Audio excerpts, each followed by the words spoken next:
किसान का बेटा था वो दृढ़ता का भंडार। वल्लभ भाई पटेल नाम कहलाता था सरदार। कृषक कार्मिक जनगण से था उसको प्यार अपार। अखिल देश ने उसे रहनुमा किया था स्वीकार। गांधी बापू का शिष्य, सत्य अहिंसा का अवतार, किंतु एक भारत करने को धर लेता हथियार। लौह पुरुष संबोधन था वो लोहे की दीवार। तेज पुंज तुम, शक्ति पीठ तुम, बल का सागर अपरंपार। ऋणी देश का नम्र नमन तुम स्वीकारो सरदार।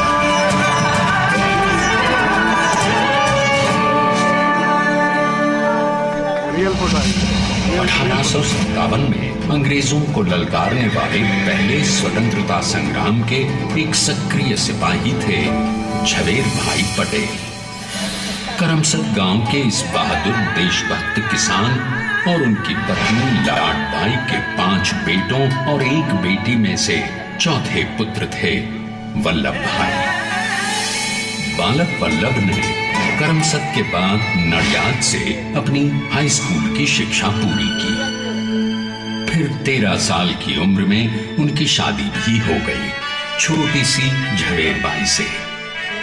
2 बच्चों, बेटी मणिबहन और बेटे डाया भाई को जन्म देने के बाद झवेर बाई असमय ही चल बसी।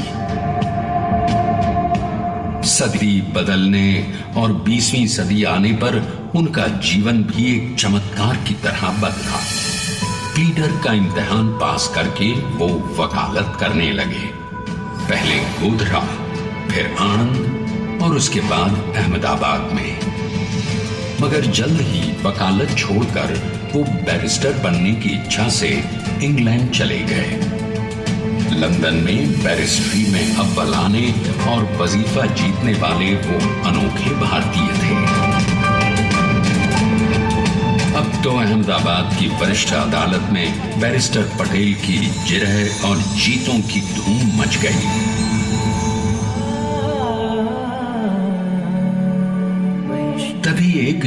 जोश ने वल्लभ भाई के जीवन की धारा ही बदल दी। दक्षिण अफ्रीका में सत्याग्रह के अहिंसक अस्त्र से गोरे शासकों को सबक सिखाकर भारत वापस आए बैरिस्टर मोहनदास करमचंद गांधी से मिलकर वल्लभ भाई ने अपने कुछ बरसों से सीखे विदेशी व्यवहार और संस्कार हमेशा के लिए त्याग दिए और अब वो अपने खेड़ा के किसानों को हक दिलाने के लिए बापू के साथ आंदोलन में कूद पड़े। अब उनके पैरों में जूते नहीं, गांवों की धूल थी।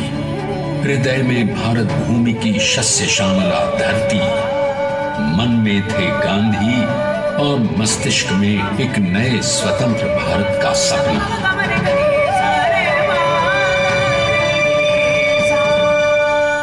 तभी बारडोली के मजबूर मजलूम किसानों की यातना का समाचार उनके पास पहुंचा।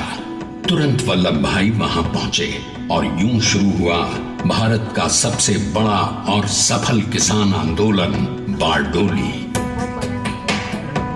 वल्लभ भाई ने बारडोली के 87,000 किसानों को ऐसा अटल अडिग अचल मनोबल दिया कि अंग्रेजी सरकार हिल गई और 1 बरस के बाद उनका लगान माफ कर दिया गया।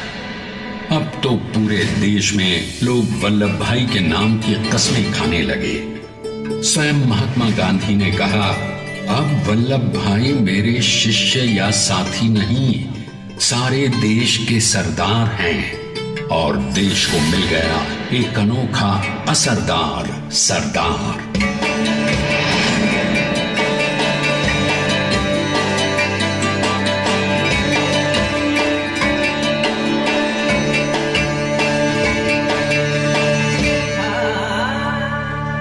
सरदार पटेल के नाम और देशभक्ति से अंग्रेज डर कर कांपने लगे। 1930 के नमक सत्याग्रह और दांडी कूच में वो बापू से भी पहले गिरफ्तार किए गए। तो सन 1932 में फिर उन्हें बापू के साथ ही जेल में 2 सालों के लिए डाल दिया गया। मगर आजादी के दीवानों को, स्वतंत्रता के परवानों को कौन गिरफ्तार कर पाया है। जेल से छूटते ही सरदार को कांग्रेस के नए राष्ट्राध्यक्ष पद पर चुना गया और उनकी सरपरस्ती में राष्ट्रवादी भारतीयों ने तमाम ब्रिटिश सूबों में जीत हासिल कर वहां अपनी स्थानीय सरकारें बनाई। किंतु सरदार का सपना केवल सरकार बनाना नहीं था, उनका स्वप्न तो था एक ऐसे नए भारत का जहां हर रंग, हर रूप, हर जात, मजहब, तबके का हिंदुस्तानी एक साथ मिलकर एक ऐसा नया भारत बना सके जहां पूर्ण स्वराज के साथ सारे समाज को गरीबी, अशिक्षा, छुआछूत से भी आजादी मिल जाए। इसकी पहली रणनीति थी भारत को अंग्रेजों की गुलामी से आजादी, ताकि भारत के लोगों की अपनी सरकार सबके साथ और सबके विकास के लिए काम कर सके। बापू की अगुवाई में अब देश ने अंग्रेजों को अंतिम चेतावनी दे दी, करेंगे या मरेंगे, क्विट इंडिया, अंग्रेजों, भारत छोड़ो। बस फिर क्या था, संघर्ष की रणभेरी बजी। 3 सालों के लिए सरदार पटेल को भी सत्याग्रही नेताओं के साथ जेल में ठूंस दिया गया। 2 सालों के बाद अंग्रेजों को बापू के सभी शिष्यों और साथियों को छोड़ना पड़ा।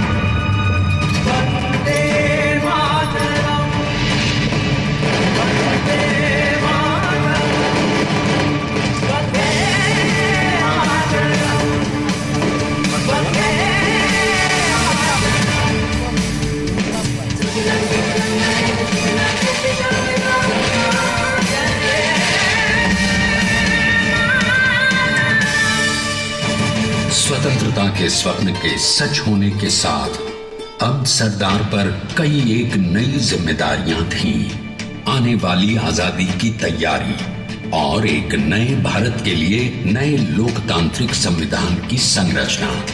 जैसा उनके साथी ने खुद कहा था, सरदार ने ही 6वीं हथौड़ी लेकर एक नए भारत को उकेरा है।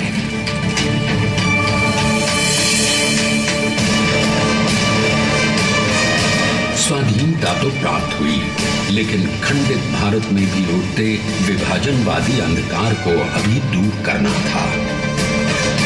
जब देश के खंड खंड होने का भय उत्पन्न होने लगा तो सरकार ने निर्भय होकर खुद अपनी केंद्र सरकार और साथियों को भी चुनौती दे डाली और जम्मू कश्मीर को बचाने के लिए सारे देश का आकाश वायुयानों से भर गया।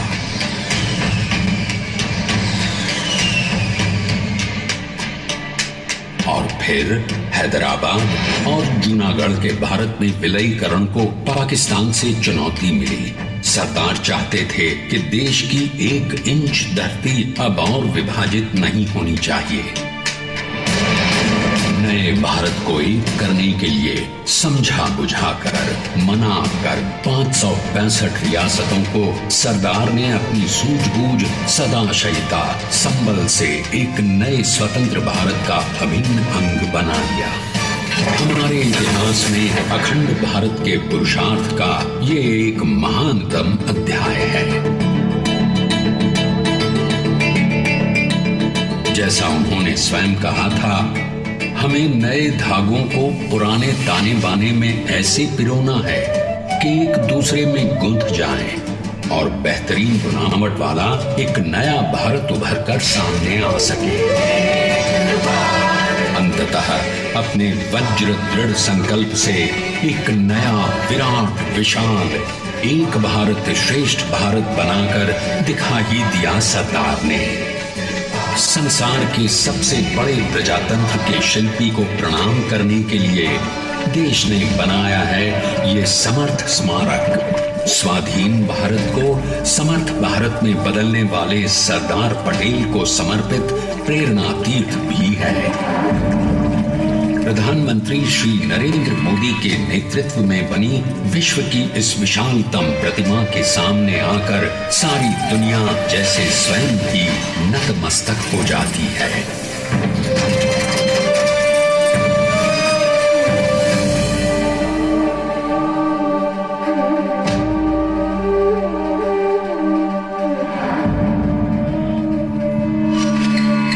देश को बना गया वो अमित अटल, बना सका उसे न कोई शत्रु दल। चट्टान के समान सा पुरुष प्रबल, तो स्वदेश का सम्मान है, पटेल तो स्वदेश का सम्मान है, पटेल तो स्वदेश का सम्मान है, पटेल तो स्वदेश का सम्मान है।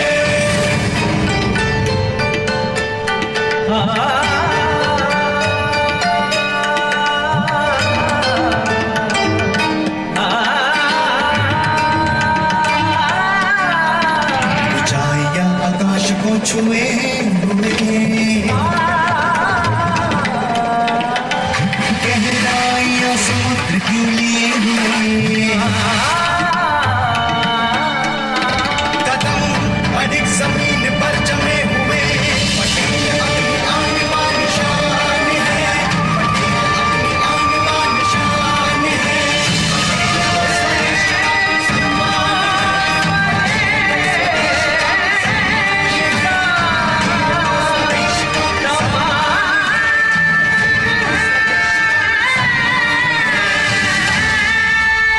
आइए अब देखते हैं कि अपने लौह पुरुष को श्रद्धांजलि देती 182 मीटर ऊंची विश्व की सबसे विशालकाय प्रतिमा का निर्माण कैसे हुआ।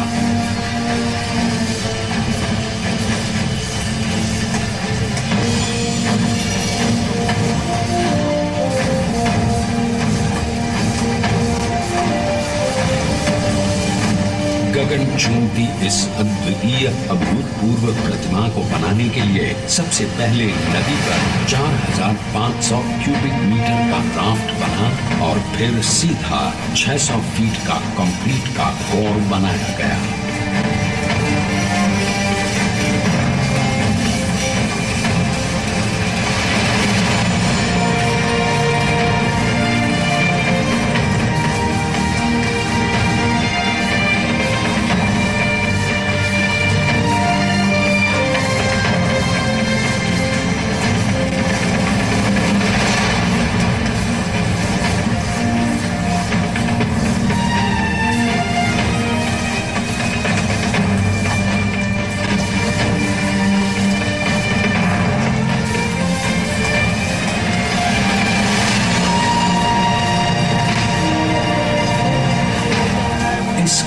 कोर के साथ लगाया गया स्टील का फ्रेमवर्क।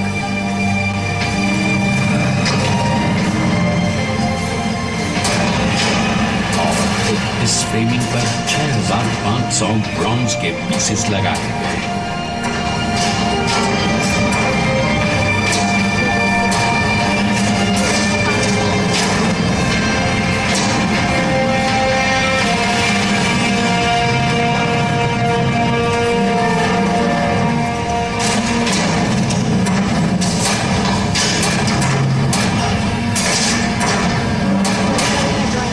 सोचिए कि 182 मीटर ऊंचे इस भव्याति भव्य स्मारक के निर्माण में कितना सामान और मेहनत लगी होगी।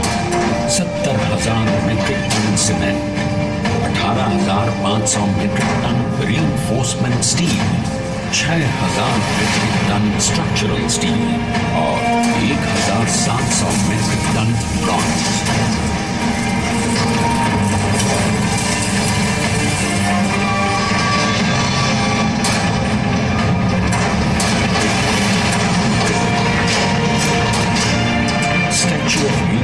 आज एक वर्ल्ड आइकॉन है और इसे मुमकिन बनाने में एक सेकंड भी ब्रेक लिए बिना देश भर की टीम्स ने 24/7 काम किया। 250 से ज्यादा इंजीनियर्स, 4,500 से ज्यादा स्किल फोर्स और 3 लाख मानव दिन। हम गर्व से कह सकते हैं कि कुल मिलाकर स्टैच्यू ऑफ यूनिटी के निर्माण में 95% माल सामान, मजदूर, इंजीनियर्स और एक्सपर्ट्स थे भारतीय। जानते हैं कि 182 मीटर ऊंची इस भव्य प्रतिमा को बनाने में कितना समय लगा? डिजाइन के लिए 12 महीने और निर्माण के लिए 34 महीने, यानी कुल मिलाकर केवल 46 महीने।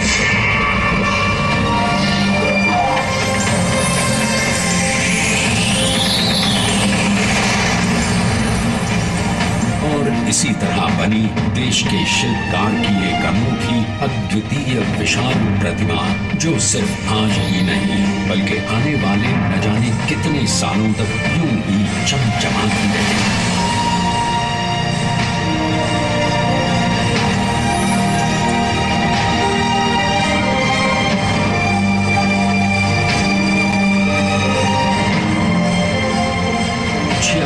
महीनों पर लगातार बिना रुके एकजुट होकर न जाने कितनों ने परिश्रम किया और उनका साथ दिया भारत की 125 करोड़ जनता। और तभी मुमकिन हो पाया एक ऐतिहासिक निर्माण जो आज कहलाता है भारत की नई पहचान। स्टैच्यू ऑफ यूनिटी, विश्व की सबसे ऊंची प्रतिमा।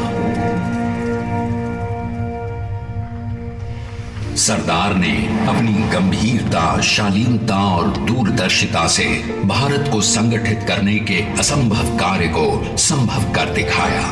आइए आज हम सब उन्हीं की महिमा में विश्व के सामने एक उदाहरण रखें, क्योंकि ये ही भारत को श्रेष्ठता के मार्ग पर ले जाएगा। हमारा कर्तव्य ये है कि हमें निश्चय कर लेना चाहिए कि हमें हिंदुस्तान में जितने लोग हैं सबको मिल मिल के भाई भाई की तरह के रहना है। स्टैच्यू ऑफ यूनिटी एकता की प्रतिमा और श्रेष्ठता का प्रतिबिंब है। एक पहल है इस अखंड भारत को श्रेष्ठ भारत बनाने के सपने को पूरा करने के लिए। एक पुकार है हम सबको एकजुट होने के लिए। एक आंदोलन है भारत को सबसे आगे ले जाने के लिए, श्रेष्ठ बनाने के लिए। आपके योगदान और विश्वास से ही बनेगा एक भारत श्रेष्ठ भारत। एकता का स्मारक है, एकता का संदेश है कि भाषा अनेक, भाव एक, राज्य अनेक,